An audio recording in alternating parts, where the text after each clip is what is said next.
Many questions have been asked through time, such as, what is the meaning of life? Where do we go when we die? And is a hot dog a sandwich? At least 12 other questions have been asked, but today we're investigating cryptozoology. So, what is cryptozoology? In the 1950s, the Belgian Bernard Heuvelmans and the Scottish Ivan Sanderson invented cryptozoology.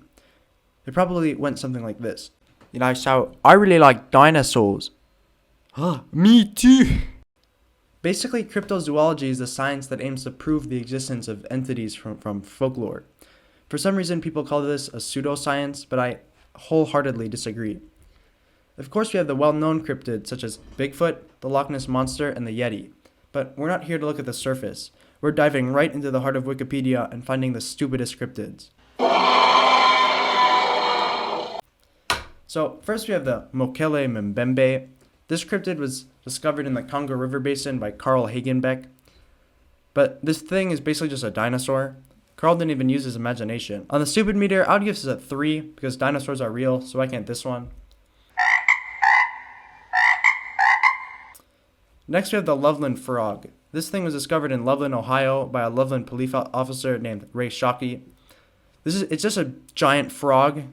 On the stupid meter, I'd give this a 3 because again, frogs are real, so why can't this one be? Now we have the skunk ape. Just like its name implies, it's an ape that smells. It's usually sighted around Florida and Alabama.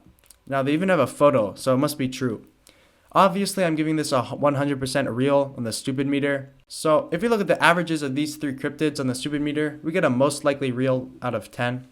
So yes, cryptozoology is real. You probably came to this video expecting something more, but I just proved the existence of 3 cryptids and I verified cryptozoology. I don't know what else you want. Okay, if you didn't understand that this video is a joke, I don't know what's wrong with you. Using small amounts of evidence and carefully chosen anecdotal evidence, anyone can prove something is real. This is why the scientific method was created. You remember that? The method you used in school in dissecting a frog or something?